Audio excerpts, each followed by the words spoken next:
Buenas noches, queridos estudiantes. Vamos a iniciar nuestra tutoría del examen complexivo y el tema de la noche de hoy es las teorías de las descripciones definidas de Bertrand Russell, lo cual incluye también su concepción acerca de la existencia.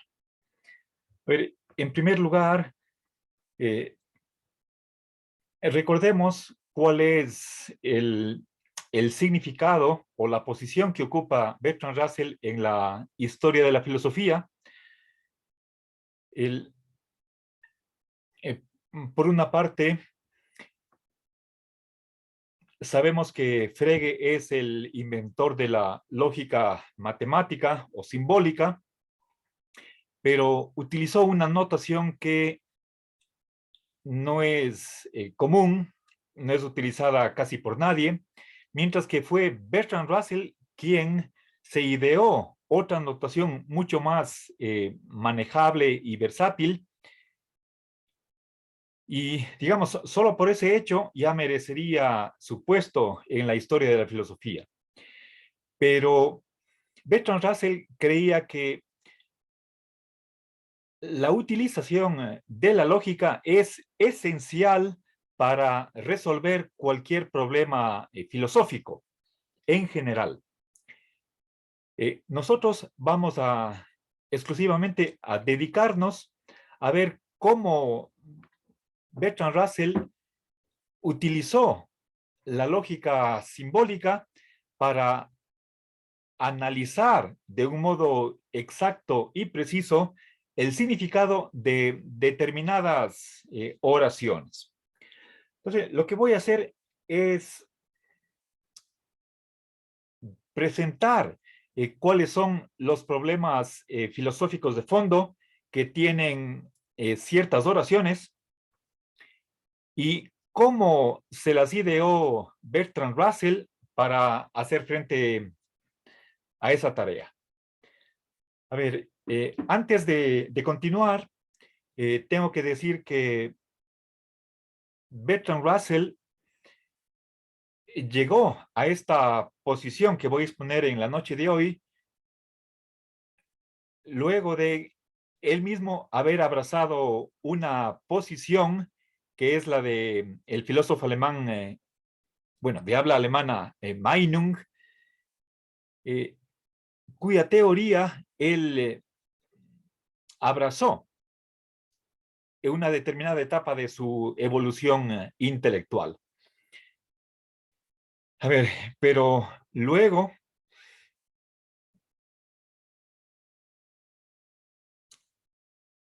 se dio cuenta que esta posición de Meinung no es satisfactoria y hizo una propuesta diferente. Bien, empecemos por el problema de las oraciones existenciales negativas.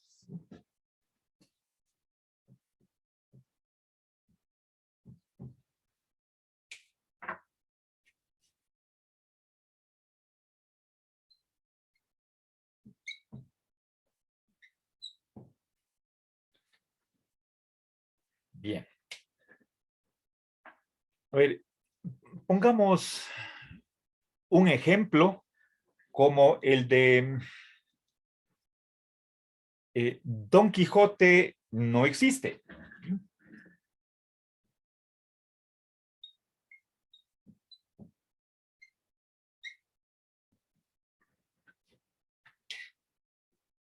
Bien. A ver, para eh, poder comprender el problema de fondo, primero convengamos con que esta oración es verdadera. Tenemos aquí gramaticalmente un sujeto que es Don Quijote, es sujeto gramatical. Es decir, si nosotros hacemos un análisis de esta oración, vamos a encontrar que este personaje, Don Quijote, es aquello sobre lo que habla la oración. ¿Sí? Bien, esta oración está si no estuviera aquí el signo de la negación, entonces estaría atribuyendo existencia a Don Quijote, pero precisamente es una oración negativa, está diciendo lo contrario, que Don Quijote no existe. En vez de Don Quijote, podríamos poner otros, otros sujetos gramaticales, como podría ser Caperucita Roja o Sherlock Holmes, Superman, etcétera. Bien, el ejemplo que pone Russell es de Rómulo. Podríamos nosotros poner el Pegaso, Zeus, etcétera. Cada uno, si es que tiene dudas acerca de si esta oración es verdadera, le pido que tenga en mente otra oración cuyo sujeto no exista. ¿Sí? Bien, entonces partamos de una oración existencial negativa. Ahora,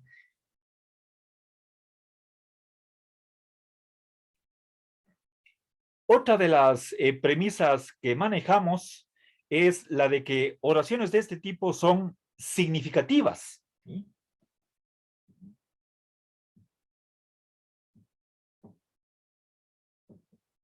Esto quiere decir que nosotros comprendemos su significado, tienen un sentido, pero si es que esto es así, entonces va a surgir un problema.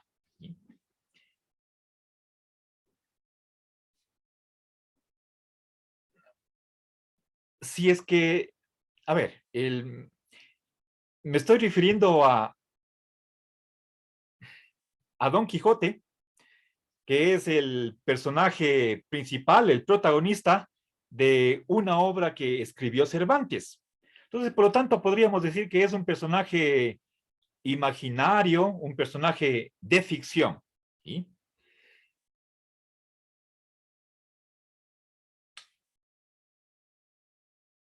Ahora,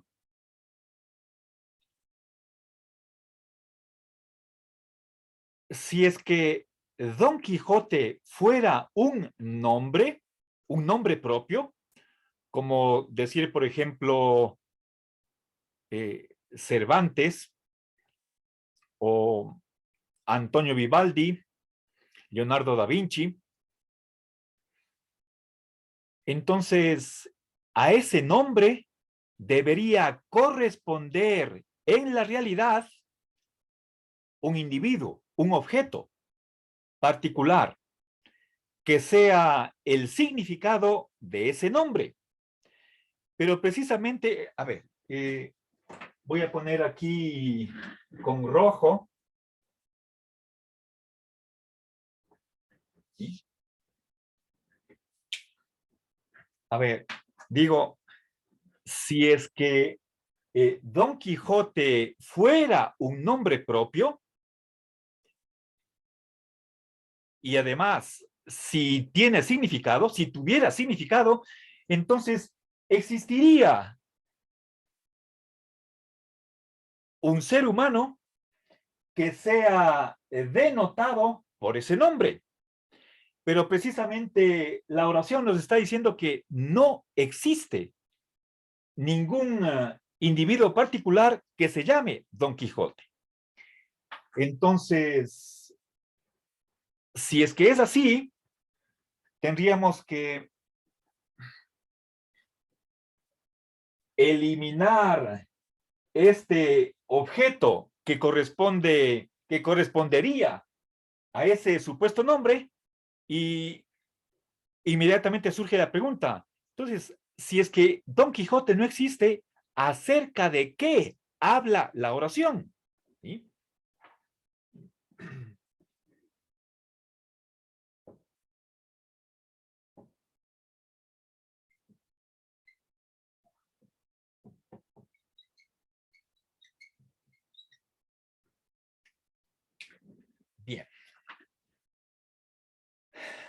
A ver, podríamos formular este problema en otros términos para ver que en el fondo parecería haber una contradicción. Eh, la razón de esto está en lo siguiente, ¿sí? Si nosotros partimos del análisis gramatical de la oración, entonces tenemos que concordar que el sujeto gramatical, y voy a poner aquí SG, la G abrevia a gramatical, el sujeto de la oración es Don Quijote. Por lo tanto, la oración estaría hablando sobre Don Quijote. Y si es que la oración habla sobre Don Quijote, entonces existiría Don Quijote, puesto que nos estamos refiriendo a él. ¿Sí? Estamos atribuyéndole, si quieren ustedes, la inexistencia. Estamos diciendo de que él es inexistente. Pero para que eso sea posible, esta atribución de inexistencia o predicación de inexistencia tendría que haber algo en la realidad que sea Don Quijote. Pero precisamente esta predicación está negando la existencia de Don Quijote y por lo tanto llegaríamos a la conclusión de que Don Quijote existe y no existe. Pero eso es absurdo, ilógico, sin sentido, desde una lógica clásica, que es aquella que maneja Bertrand Russell. Entonces, hay algo que está fallando en este conjunto de consideraciones. ¿Qué está mal? ¿Cómo podríamos nosotros evitar esa contradicción? Bien. A ver,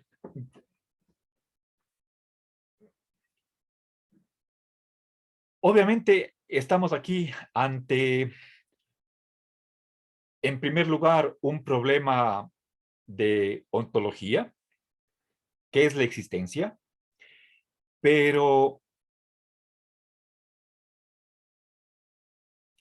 lo que va a hacer Bertrand Russell es utilizar la lógica para darnos una concepción del significado de estas oraciones. Por lo tanto, también, además de resolver un problema ontológico, está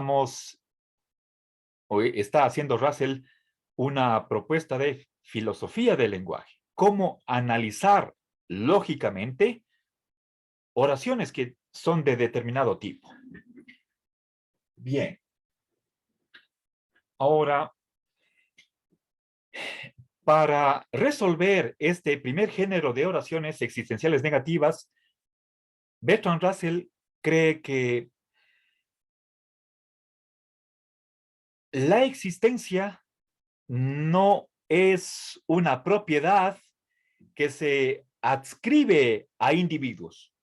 Eso sería un craso error. ¿Sí? No es que la existencia sea un atributo de ciertos objetos particulares, como por ejemplo una persona, ¿sí? o un ser humano. A ver, entonces, ¿qué es la existencia? ¿Sí?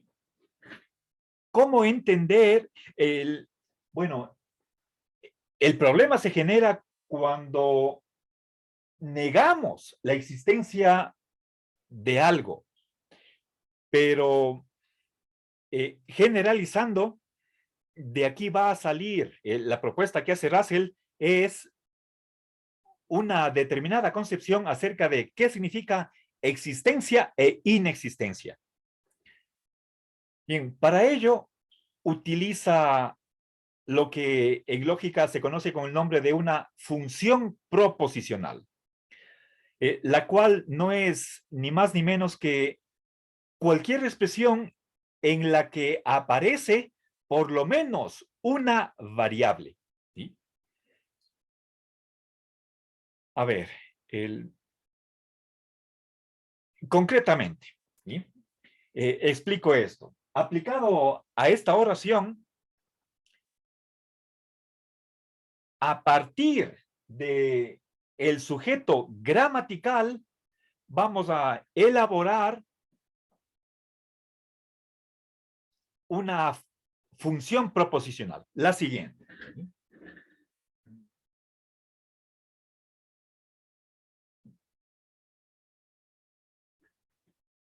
Bien. X es, y aquí voy a añadir ciertos predicados. ¿Sí? X es una variable de individuo, lo cual significa que es simplemente la X es una indicación de un lugar vacío que tiene que ser reemplazado por un nombre propio. ¿Sí? Entonces, X es, digamos, el caballero andante, está loco, ¿sí? Monta a Rocinante, ¿sí? Es enamorado de Dulcinea, ¿sí?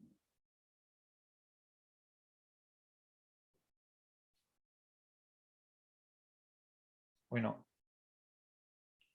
y está acompañado por Sancho Panza, ¿sí? Bueno, entonces, aquí tengo yo una función proposicional, ¿sí?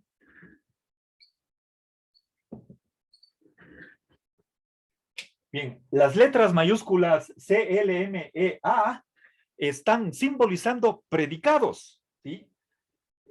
Fíjense, es caballero, es loco, es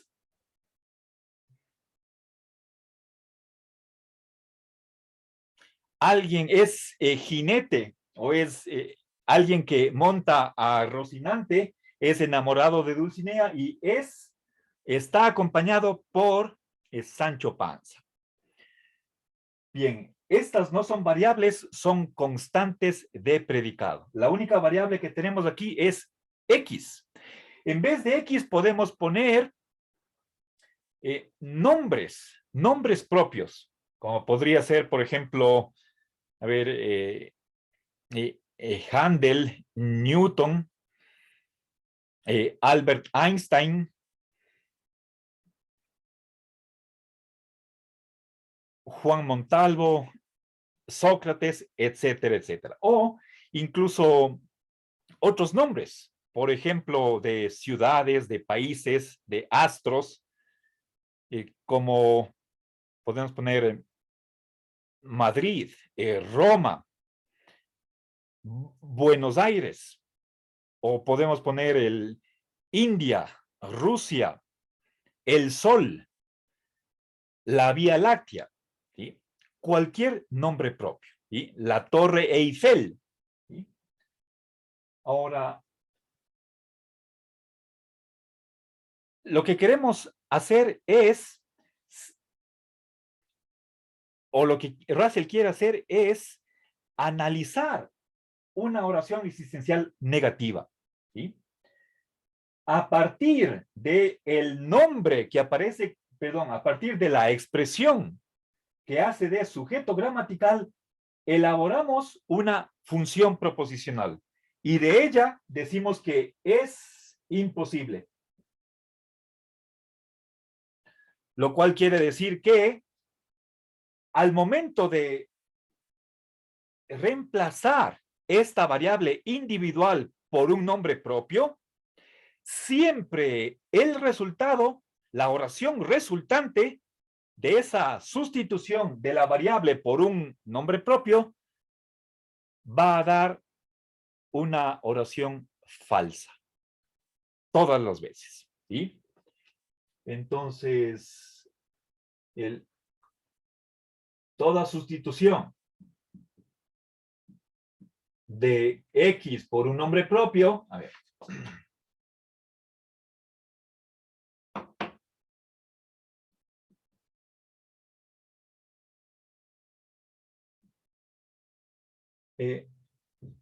da como resultado una falsedad. ¿Sí? Pero eso sucede para toda sustitución. Esta es la característica de la imposibilidad de una función proposicional.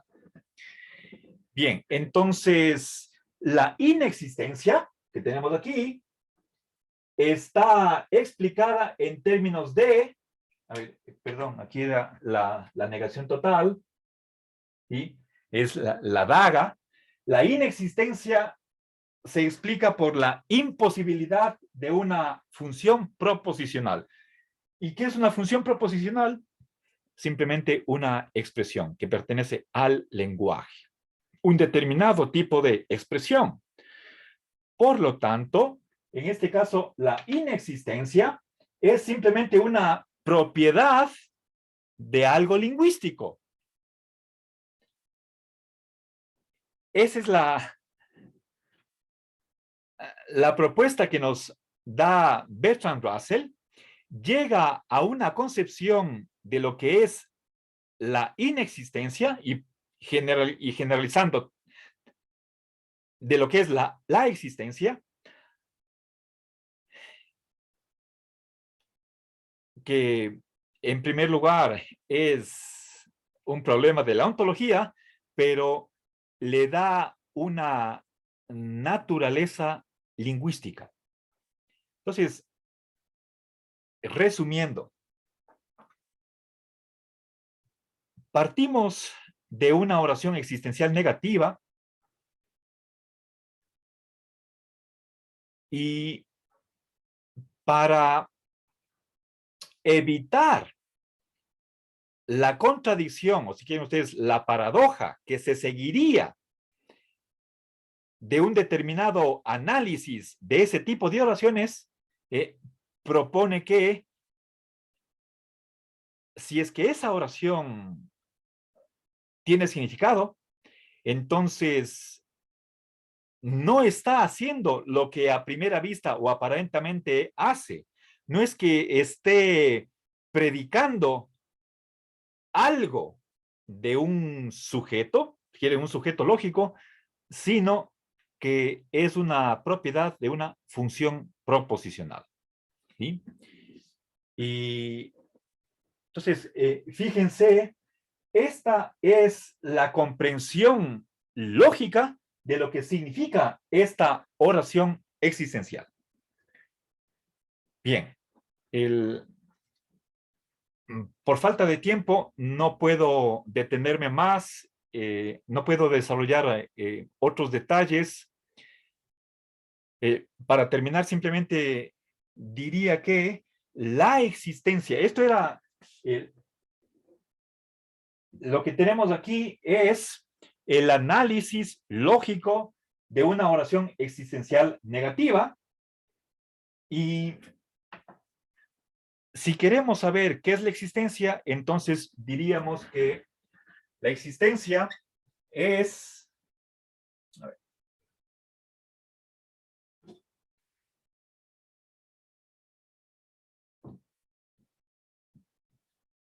La existencia es la posibilidad de una función proposicional.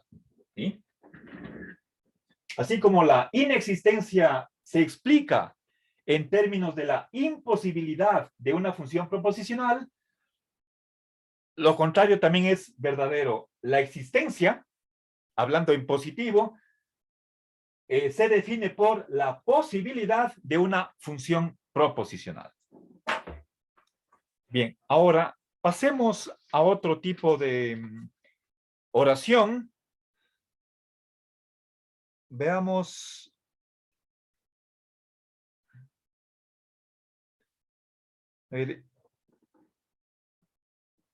El autor de Don Quijote existe.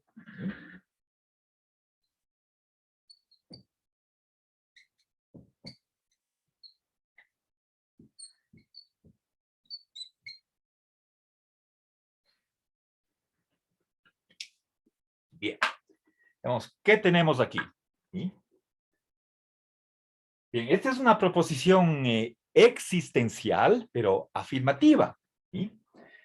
Pero fijémonos, o sea, estoy supuestamente a nivel de la gramática, lo que estoy haciendo es atribuir este atributo o este predicado de existir a un objeto que tiene esta propiedad, a un objeto descrito. ¿Sí? Bien. Me estoy con el autor de Don Quijote, con esta expresión, estamos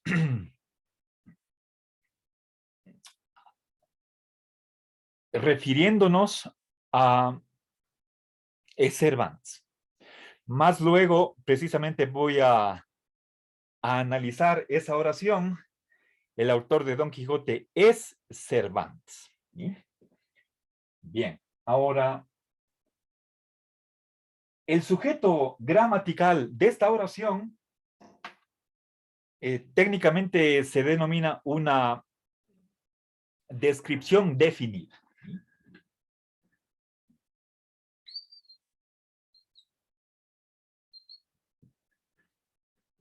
El descripción significa el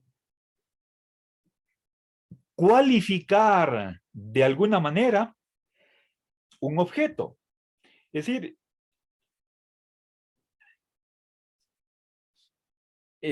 presentar una característica que tiene un objeto. Esa es una descripción. Y se llama definida porque empieza con el artículo definido en singular. ¿Sí? Ahora, ¿qué significa o qué es lo que implica el uso del artículo definido en singular?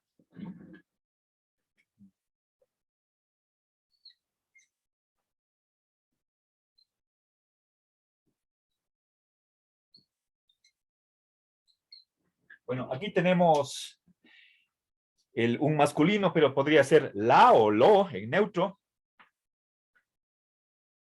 Bien, ahora, en general, podríamos decir el tal y cual, el ente tal que es F. ¿Sí?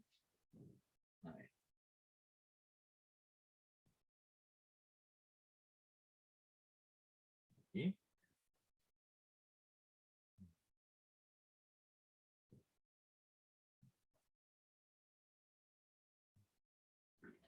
Bien, entonces, toda descripción definida empieza con el artículo definido en singular. ¿Sí? Y a él se le está atribuyendo una propiedad. Estamos diciendo algo de ese individuo. ¿Sí? Bien, aquí es, por ejemplo, la propiedad phi o tal y cual. ¿Sí? Bien. Pero obviamente esto no es una oración, es simplemente una frase nominal. ¿Sí? Bien. Ahora,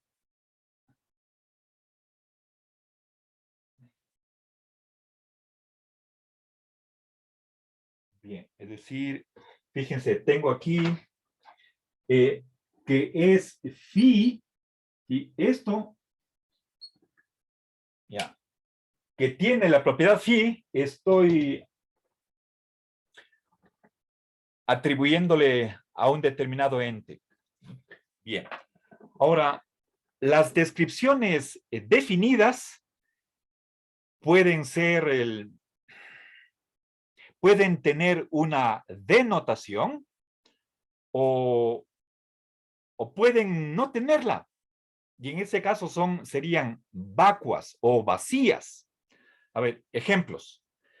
Si es que digo, el pizarrón que tengo detrás de mí. Esa es una descripción definida que está denotando un objeto sobre el cual estoy escribiendo. Pero si es que digo,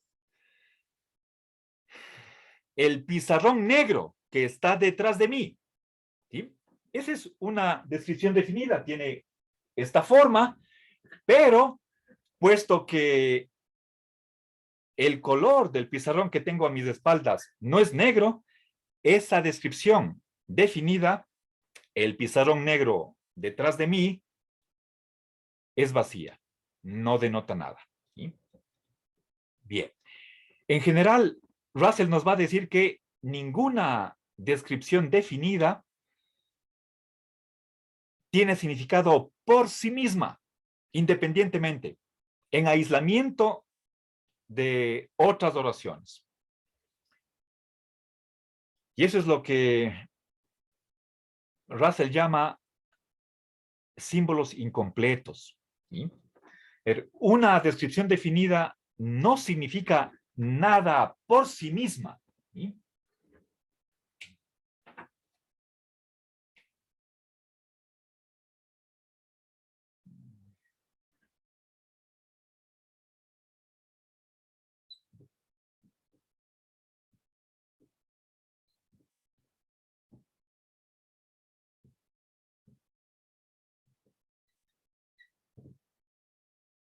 Bien. Eso lo vamos a ver al final de esta tutoría, cuando analicemos específicamente una descripción definida vacua. Pero lo que sucede con las vacuas la generaliza para las descripciones definidas denotativas. Bien. Ahora,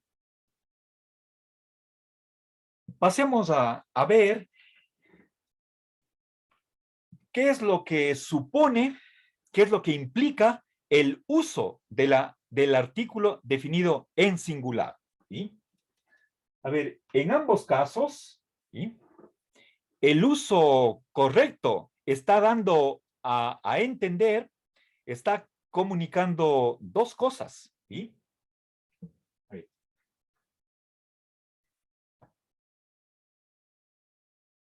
Eh, por una parte, la existencia, ¿sí?, y por otra parte, la unicidad. ¿Sí?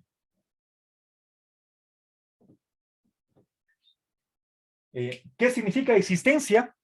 Cuando hablo de, a ver, el pizarrón que está a mis espaldas, o la puerta del estudio, la ventana que está a mi derecha, ¿sí?, la computadora que tengo frente a mí, todas esas son descripciones definidas, empiezan con un artículo definido en singular y están exigiendo como parte de su significado que por lo menos un objeto, que por lo menos exista un objeto al cual se le aplica la descripción utilizada. ¿Sí? Entonces, esa es la primera parte de lo que implica una descripción definida. ¿Sí? Que tiene que existir por lo menos un individuo al quien se aplica la descripción. ¿Sí?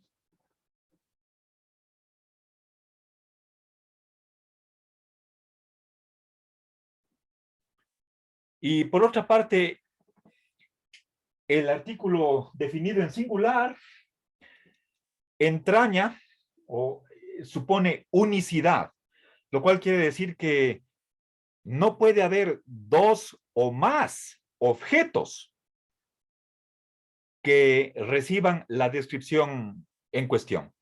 ¿Sí? Cuando digo la puerta del estudio, todos ustedes me entenderán que el estudio solo tiene una puerta. De igual manera, cuando digo la ventana que está a mi derecha o la ventana del estudio, eso significa que en el estudio no hay dos o tres ventanas, o peor más. Hay una sola. Eso es la unicidad. ¿Sí? Al hablarles de el pizarrón a mis espaldas, se supone que no hay dos pizarrones. Hay uno solo. ¿Sí? O si quieren más precisamente, no más de uno. ¿Sí? Eso es a lo sumo uno. ¿Sí?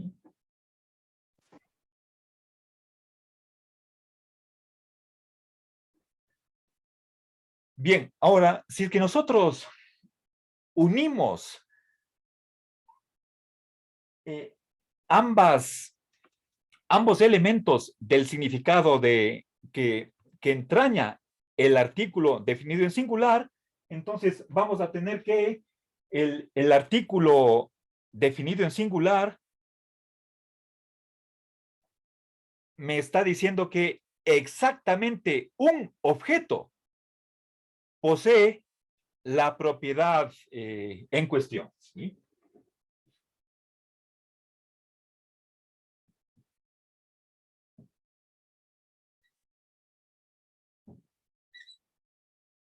Bien. Entonces, si nosotros juntamos por lo menos uno a lo sumo uno, de ahí nos resulta que no puede ser ni menos de uno ni más de uno. Por lo tanto, es exactamente uno. ¿Sí? Entonces, si es que digo la cámara que está enfrente mío, la cámara enfrente mío, eso significa que hay por lo menos una cámara y por otra parte, no más de una. Y eso equivale a exactamente una cámara. ¿Sí? Bien, eso es lo que podemos nosotros deducir del uso en el lenguaje del artículo definido en singular. Ahora, ¿cómo simbolizamos exactamente uno? ¿Sí? Con con estos dos ingredientes. Bien, volvamos al ejemplo, estamos hablando de el autor de Don Quijote. Eso significa que, en primer lugar, ¿sí? Por lo menos alguien, por lo menos uno, escribió esa obra de Don Quijote. Y en segundo lugar, estamos diciendo que no hay dos autores, o peor, tres o cuatro, sino uno solo. ¿Sí? Bien. Expresemos estas dos ideas en términos de la lógica cuantificacional. ¿Sí? A ver, en primer lugar, el requisito de existencia fácilmente lo cumple el cuantificador existencial. ¿Sí? Existe, pongamos, eh, por lo menos, ¿sí? Algún individuo, ¿sí? Aquí podemos nosotros poner que es autor, ¿sí? Pero la A significa es autor de Don Quijote. ¿Sí?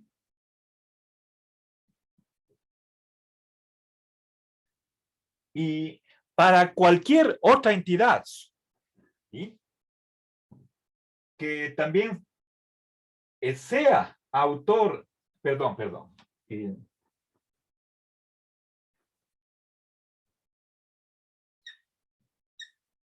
que sea también autor de Don Quijote, ¿sí? Entonces, eso sucede si, solo si Y es lo mismo que este X.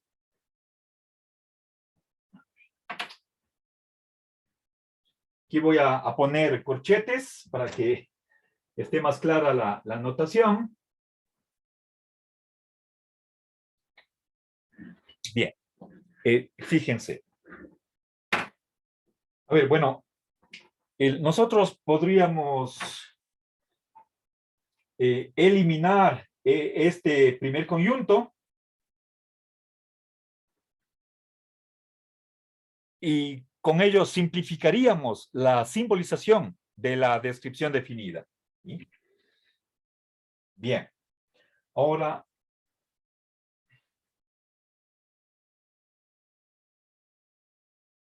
fíjense, aquí tengo yo una cuantificación existencial y tengo dos dentro del alcance de este cuantificador existencial está un cuantificador universal. ¿Sí? Eh,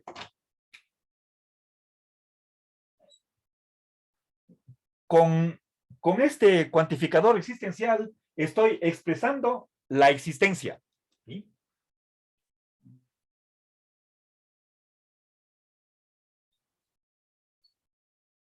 A ver, existencia.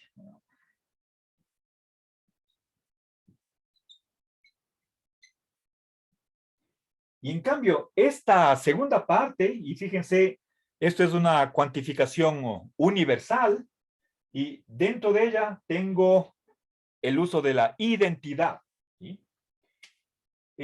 Para cualquier otra entidad que también sea autor de Don Quijote, pueden ser 3, 4, 100, 700, los que sean. Todos los entes que son autor de Don Quijote, ¿sí? No son ni más ni menos que exactamente el mismo que X que dije acá. Entonces, en el supuesto caso de que más de una entidad tenga esta propiedad de ser autor de Don Quijote, entonces se identifica con aquel que decimos que existe y es autor de Don Quijote. ¿Sí? Ahora, lo importante de esto es notar que en la oración en español, como sujeto gramatical de la oración aparece el autor de Don Quijote. Esa es una descripción definida. Pero al momento de hacer el análisis lógico de esa oración 2, desaparece la descripción definida. Aquí lo que teníamos como sujeto gramatical de la oración, acá lo único que está relacionado con esa descripción definida es el predicado es autor. Pero ojo, por favor, aquí no aparece el autor. ¿Sí? Si nosotros, a ver,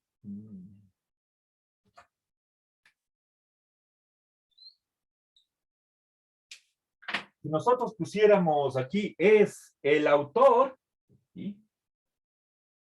Es el autor de Don Quijote, entonces eso sería circular, porque al momento de explicar en qué consiste la descripción definida, no puede constar el artículo definido, por lo tanto, lo escribí con rojo y lo voy a tachar. ¿Sí? Lo encierro en un círculo y le pongo una raya atravesando. Bien. Ahora, el cuantificador existencial está expresando el primer requisito y aquí está la unicidad. ¿Sí? Bien. Entonces, es esta la manera, una de las maneras en las cuales se puede captar lógicamente el significado de la oración 2.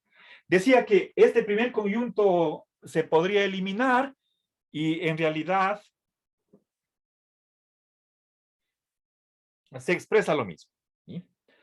Ahora, pasemos a otro tipo de oración y puesto que la tercera oración que quiero analizar es el autor de Don Quijote es Cervantes. Esta tercera oración implica la segunda para que podamos ver la relación entre ambas.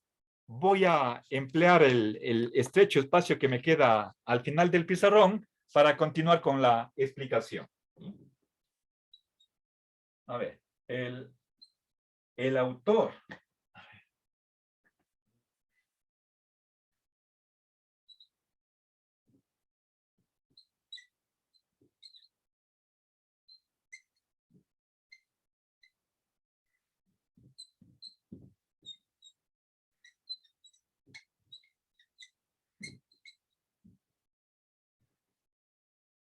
Bien. A ver, primero veamos qué tenemos aquí en esta tercera oración. Estamos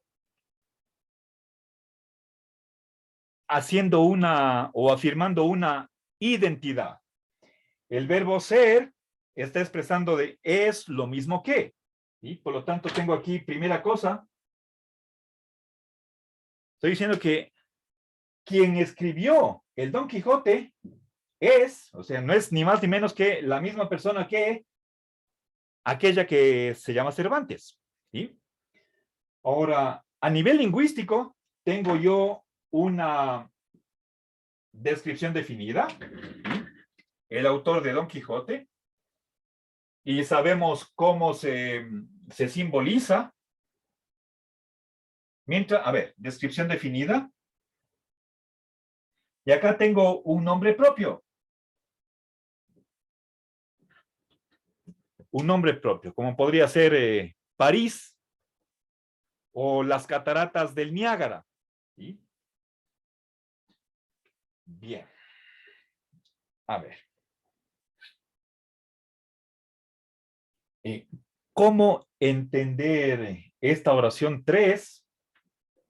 Estamos teniendo a mano izquierda una determinada expresión y acá a la derecha otra expresión y estamos diciendo que el significado o la denotación del autor de Don Quijote coincide con la denotación de Cervantes. Es lo que aparentemente dice la oración.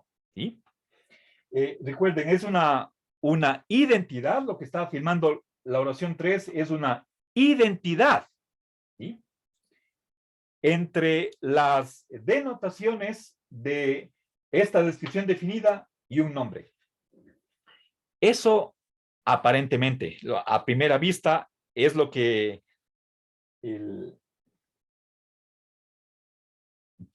podríamos ver que sucede. Ahora, en realidad,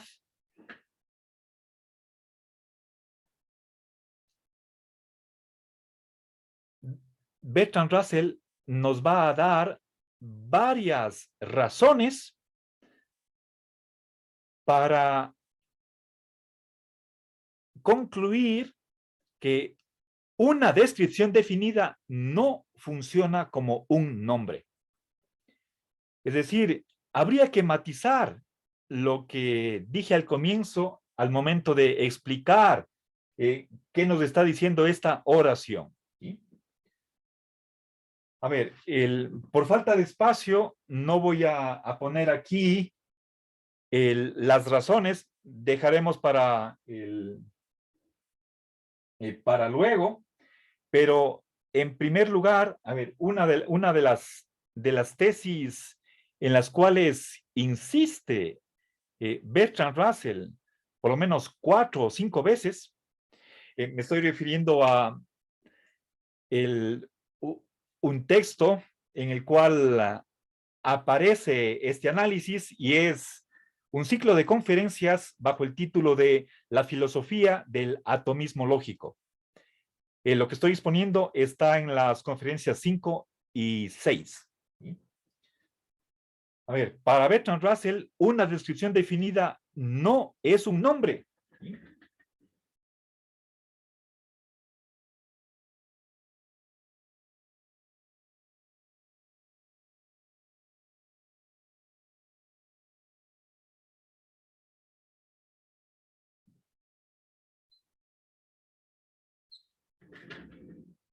Bien. Por favor, esto es importante.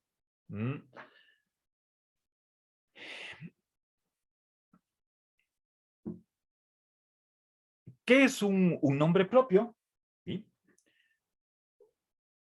Un nombre propio es una expresión que está significando o cuyo significado es un objeto particular o individual. ¿Sí? Por ejemplo, si es que digo Ecuador, ese es un nombre propio y significa el país en donde nosotros vivimos. Ecuador está compuesto de un solo símbolo. En cambio, cuando tenemos una descripción definida, como el autor de Don Quijote, eso es un símbolo compuesto. Sí, fíjense, aquí tengo yo el autor de Don Quijote. Para expresar lo que significa el autor de Don Quijote, Estoy empleando una cuantificación existencial, una cuantificación universal. Estoy utilizando la identidad. ¿Sí? Por supuesto, estoy teniendo aquí dos funciones proposicionales y la conjunción. Todo eso es complejo. Mientras que un nombre es simple, aquí está la primera razón, la descripción definida es compuesta.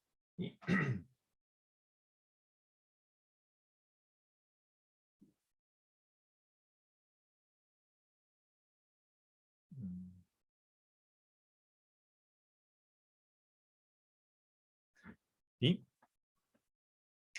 No podemos nosotros identificar una descripción definida por un nombre. Aquí está la primera razón. ¿De qué depende el nombre Cervantes? De que así Miguel, me estoy refiriendo a Miguel de Cervantes. El apellido, eso depende de quién fue su padre. ¿Sí? Y si se llama Miguel, es porque así le han llamado sus padres. Pero en cambio, el autor de Don Quijote, esa expresión está dependiendo de que se siente a escribir la novela o esa obra. Entonces, ahí tenemos una segunda razón para decir que la descripción definida no es un nombre.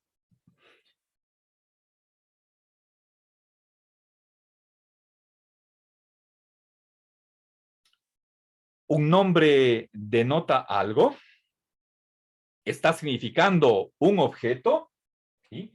Mientras que ya dijimos que una descripción definida no significa nada por sí misma. ¿Sí? Entonces, pongamos acá el nombre denota.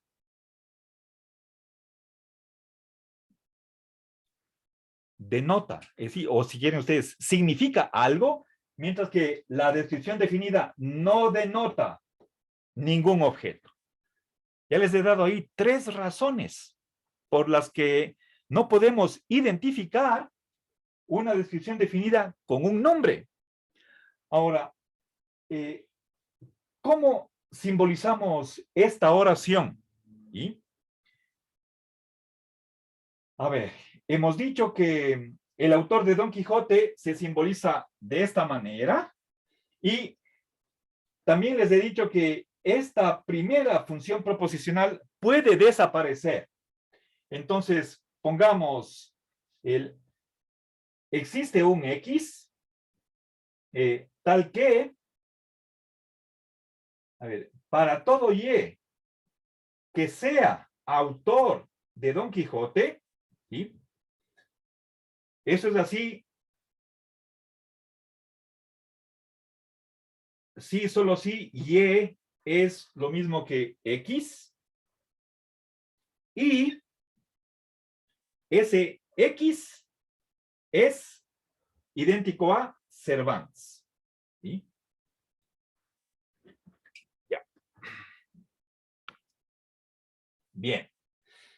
Ahora, si nosotros comparamos esta simbolización con la anterior, vamos a ver que no está aquí el primer conjunto, que les decía se puede, sin pérdida de significación, dejar, perdón, dejar de lado. Y entonces he copiado acá esta segunda parte y a la final he añadido que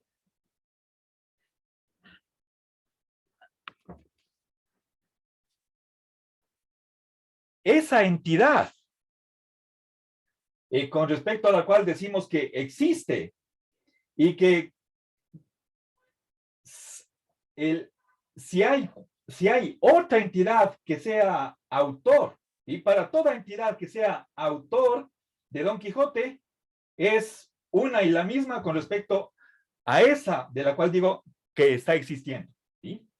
Entonces aquí está existencia, acá unicidad, ¿sí? Hasta aquí tengo yo la descripción definida y finalmente esta identidad está acá. ¿Sí? El, Bien.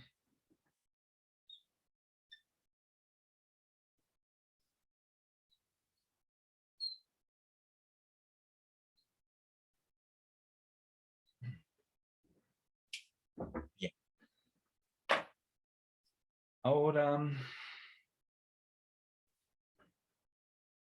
si es que en lugar de afirmar que el autor de Don Quijote es Cervantes, yo dijera el autor de Don Quijote es humano, lo único que cambiaría es que en el último conjunto, en lugar de poner una identidad, pondría, a ver,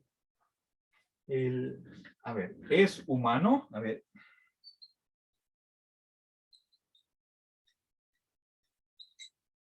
Acá pongo X es humano, ¿sí?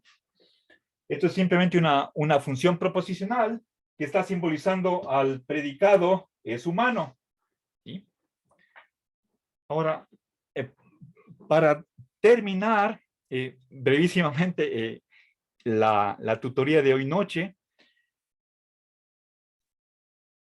simbolicemos una oración en la que aparece una descripción definida vacua. Bien, les dije que iba a dejar para otro momento cómo se simboliza eso, y en realidad simplemente es la extensión de toda esta concepción que tiene Russell a descripciones definidas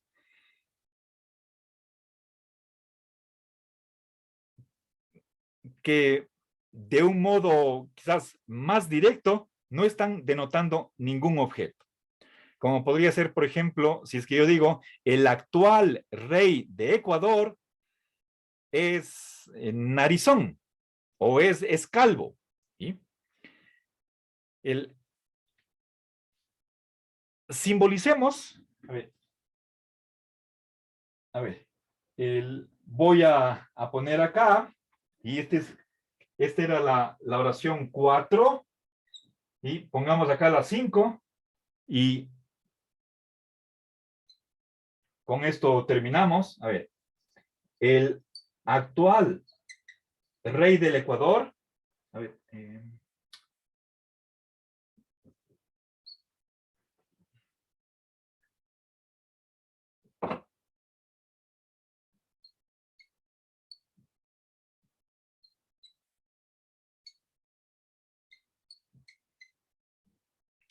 bien, tengo aquí como sujeto gramatical,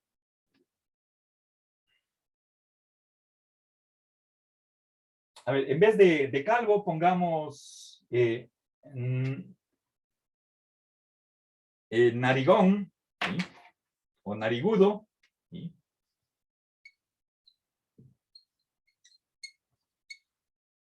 Bien, vamos a utilizar la N para simbolizar este predicado. Escribamos el sujeto gramatical, ¿sí? Entonces, existe un X tal que para cualquier entidad que sea actual rey del Ecuador, pongamos así, eso sucede sí, solo si ese cualquier otro que sea rey no es ni más ni menos que el X del que decimos que existe, y esa entidad es narigudo, ¿sí? Y X es narigudo, ¿sí? Bien. Bueno, estimados estudiantes, no me queda más tiempo como para poder desarrollar un poco más otros puntos, y tengo que aquí finalizar la tutoría. Muchas gracias.